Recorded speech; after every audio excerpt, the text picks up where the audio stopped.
This is Monty once again from DPO Surveillance Equipment. How you guys doing today? We're back at it again. I just finished up a few chores and now I'm able to hopefully concentrate and get this particular podcast out of the way. I think you guys are going to really find this kind of interesting. For those of you who are halfway knowledgeable about the Federal Reserve and central bankers and such, and the banking industry overall, you're probably going to find this one is very revealing in terms of how the Federal Reserve actually works. So what else is going on? While we're going to get to the actual podcast in a moment, but so what else is going on? I hope you guys are having a great day. It's kind of windy out here in Camarillo, California. Let me see. I'm going to go out and do my 5-mile walk today. Get some exercise. Hopefully I won't get blown away in the process. Your president, El Stupido, Trump, this is kind of funny. You guys are going to enjoy this one. Sometime in the recent past, he bet people, maybe his supporters or somebody, I'm not quite sure who he bet, but he said he'll pay up to $1 million to the charity of your choice, so you guys can make $1 million, providing that Elizabeth Warren, who was heading the Consumer Financial Protection Bureau a few years back, I don't know, he has some disdain for some reason for Elizabeth Warren, and Elizabeth Warren mentioned I don't know what the context was, that she was part Native American. Anyway, Donald Trump thought that was the funniest thing in the world, and he kept mentioning the term Pocahontas in a racial slant towards Elizabeth Warren, and she never went on the defense. A lot of the public did go on the defense in terms of why is the president of the United States acting so childishly regarding anyone else, especially someone who holds important office in Washington D.C. and has held her office, her position, senator or congressman, for a long time. Anyway, today Bloomberg News Radio announced that, lo and behold, Elizabeth Warren went and got a DNA test, confirmed that even though she's majority European ancestry, she is actually part Native American, and that has been confirmed through the DNA test. So it looks like someone is going to make $1 million off of this retarded president, and this just goes to show when you mix racial slants against people like Elizabeth Warren, Barack Obama, certain people, and then you end up making a fool out of yourself, mainly because, again, this is childish to begin with, and that's all it can be construed as, a childish demeanor, especially for somebody who holds office. Anyway, on a more relative note, it looks like a more serious note, rather, Saudi Arabia is probably going to come under fire from the current administration and the business community overall over allegations that they definitely had a role to play as far as the murder of the and I think it was an ambassador, a journalist. I'm sorry, American journalist who happened to be in an embassy in Turkey. So anyway, Pompeo or somebody's going to fly over there to Saudi Arabia and see if they can sort that out. Hopefully, the Saudis don't raise the price per barrel of oil to like $125 in retribution or retaliation. By the way, my name is Monty Henry, co-owner of DPO Surveillance Equipment. Me and Carol and Aranda, we own and operate DPO Surveillance Equipment. This is indeed a full-service surveillance and security equipment company. We have lifetime guarantees and warranties on all the products, 24/7, 365 tech sales and customer support. The largest inventory of items that not only can you buy, but you can rent and lay away as well. We have a huge and growing media center. Our media center consists of blogs, podcasts, articles, demonstration videos, you name it. All of this free educational information covering topics such as cryptocurrency and Bitcoin, cybersecurity, health and fitness, I think I mentioned economics and finance, anti-terrorism, and of course surveillance and counter-surveillance. In addition to that, we have a miscellaneous category for everything else. So go there and take a look at the articles. We're covering everything imaginable there. Let's see what else. Oh yeah, we do accept Bitcoin, Litecoin, and Ethereum, and Bcash. We don't want to leave anyone out. So you crypto millionaires, you know, like we know that after having gotten into Bitcoin for 4 or 5 years at least now, you're doing very well. So drop some of that crypto wealth in our shopping cart. We appreciate that very much. I know the people who are participating for the most part only in the fiat world with the dollar. Those people are probably hurting right now, considering that the dollar has basically no value, and Bitcoins are definitely going to be slowly but surely, hopefully, replacing the current fiat system, so that you guys will also see the light. Those of you in the fiat world, and get away from the traditional finance industry and believe in the Federal Reserve and the central bankers and all those guys in terms of what they're saying. In addition to, you guys should be getting away as far as possible from MasterCard and Visa and American Express and Discover, the Citibank and the Wells Fargos and the HSBCs and the UBS. All of these institutions are getting away with murder, and they're ripping you guys blind. So you want to make the transition from that industry, or those industries and those companies, over into the Bitcoin and the cryptocurrency space, where we have the blockchain, for instance, which gives us decentralized, peer-to-peer, censorship-resistant, redundant transparency over the blockchain, where we can actually see what's happening with our money. So we don't have to worry about quantitative easing and quantitative tightening and all of the scam tactics that your federal government and is pulling over your guys' eyes. Besides that, we redesigned the website. Looks great, works fantastic, easy to use on the mobile phone, smartphone, and other portable devices, including laptops and desktops, of course. Basically, we have a lot of new products as well that you're going to want to take a look at. Then we have a lot of used products, which are formerly rented products. The rented products are a lot of them are just as good a shape as the new products, because after having only been rented for a week or so, they're still in good shape. Besides, customers who rent the products, they don't want to jeopardize their collateral after having returned a product that's damaged or scratched or whatever. So they pretty much keep them in pretty good shape. Anyway, take a look at that. Let's see what the article is all about today. I mentioned the Federal Reserve and the central bankers and the demise of the current fiat system. And this is an example of what happens when a small bank challenges or threatens the Federal Reserve. Again, our article or podcast is all about a former staffer with the New York Federal Reserve who found a loophole or a gray area in terms of how small banks are left out of working with the Federal Reserve like larger banks, and how the Federal Reserve right now is trying to do everything they can to keep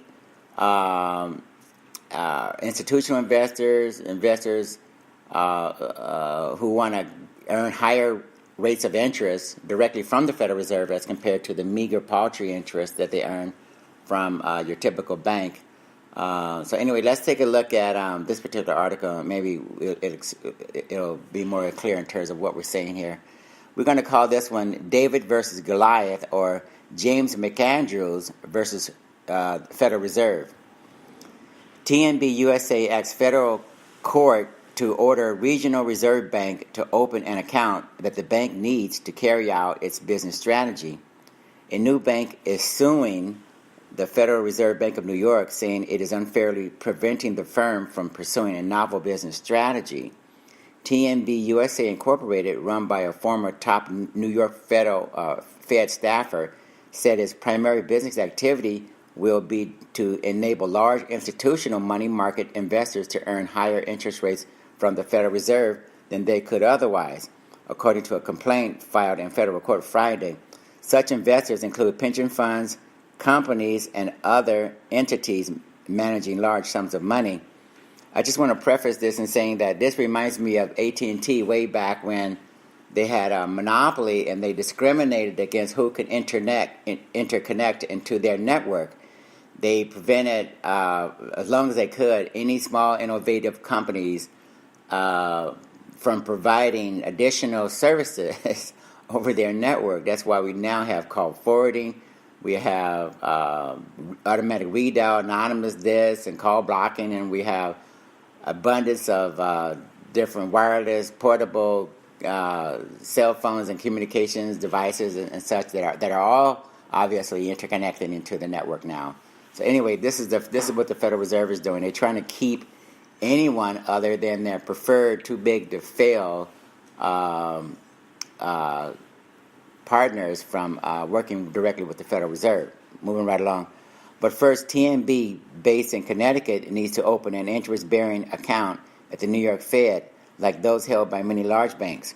The Fed hasn't granted or rejected TNB's request, a process begun in August 2017, or provided a formal reason for not acting.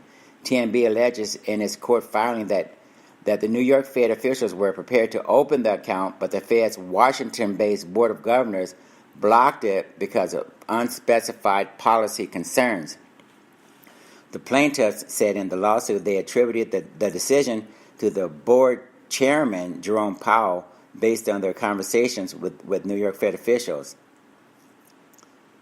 TNB is asking the U.S. District Court for the Southern District of New York to order the New York Fed to open the account. The suit cites a 1980 law saying such accounts shall be available to any qualified depository institution that receives deposits other than trust funds. So again, remember you guys, when you have a law that allows to a company like TNB to connect, that you should actually acknowledge and let those companies do business with the Federal Reserve, especially when you have a law that's already on the books. You just can't ignore a law. And by putting their fingers in their ears and playing like they don't hear what McAndrews is saying, that's not a good defense. Moving right along, the New York Fed declined to comment.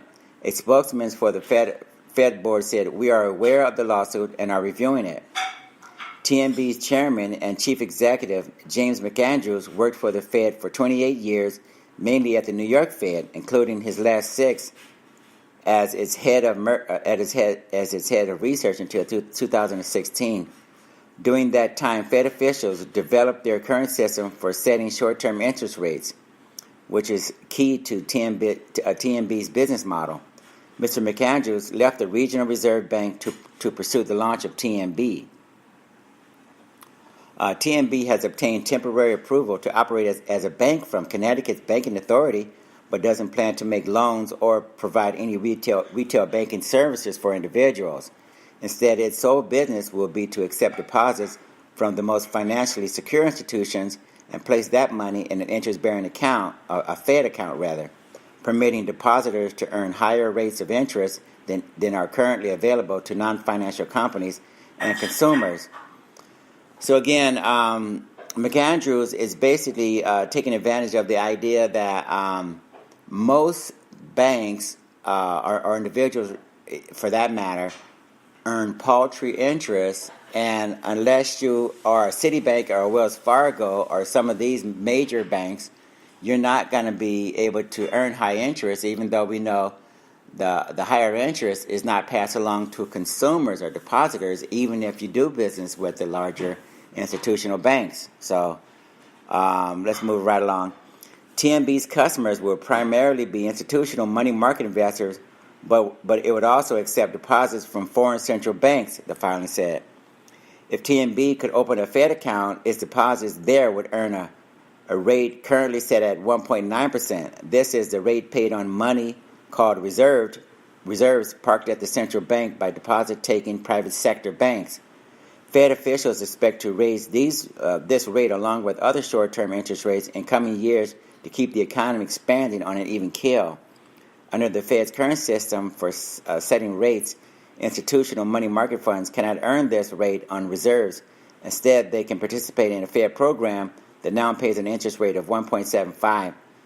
So again, TNB is trying to take advantage of the idea that doing business directly with the Federal Reserve using this law that was established in 1980, there's no reason why the Federal Reserve shouldn't be able to pay higher interest rates to smaller institutions. TNB's business model would enable the money market investors to earn the higher rates on reserves minus a profit for the firm. Its name stands for the narrow bank, a riff on its narrow business model, according to the suit. Again, just so you guys will know, just in case it's not clear, McAndrews purposely created this entity to only have one particular function as far as its banking and its business model, and that is to just place institutional money with the Federal Reserve and earn higher interest rates. That's it, which is nothing wrong with that. The Fed, by not allowing TNB to open a bank account, is discriminating against small, innovative companies and privileging established too-big-to-fail institutions, the complaint said. So again, when you have small, innovative companies like these small, innovative banks who threaten to disrupt the business model of the Federal Reserve in terms of how it's been operating for 100 years or so, this is a big deal. This is a big deal for the Federal Reserve because the Federal Reserve wants to pick and choose who they do business with. And if they can control and manipulate the economy and interest rates through their cohorts of institutional banks who obviously are getting corporate welfare from the Federal Reserve in terms of their higher interest rates, this is not fair at all. So anyway, moving right along. The goal of the bank is to provide institutional investors higher rates on safe deposits than are currently available on the market. This will increase rate competition. In the banking sector, Mr. McAndrews said in an interview. When he was at the New York Fed, Mr. McAndrews provided some research support when Fed officials created their current rate-setting regime. So it looks like McAndrews has a very good idea by virtue of the fact that he was actually head of research and helped the Federal Reserve establishing the way it sets interest rates and such. Some analysts familiar with TNB's plans say the firm has the potential to revolutionize a banking industry where many depositors see little return on their cash, but its business model raises some policy questions. The Fed, for example, is currently shrinking its holdings of cash and securities that grew substantially during the financial crisis, but hasn't decided how big its balance sheet will be when it stops. If TNB were successful and if its strategy were copied by other firms, the Fed's holdings will grow as TNB and other such firms deposited investors' money at the central bank. So again, looks like the Federal Reserve is definitely afraid of what McAndrews is doing, and they don't want to set a precedent for other innovative financial institutions to also start offering services and getting the ability to interact directly with the Federal Reserve, which is basically inevitable anyway because Bitcoin and cryptocurrencies, the way they operate, more and more countries are going to adopt either Bitcoin directly or their own cryptocurrencies, and believe it or not, the central banks are going to deal directly with, more likely, with the citizens. So you'll have a deposit account directly linked to your central bank in your particular country, and when it comes to monetary and fiscal policy, that will take place directly by virtue of the central bank dealing with the citizens and depositors directly, bypassing most banks. So this is what the banks and the Federal Reserve are afraid of, that they're going to have to actually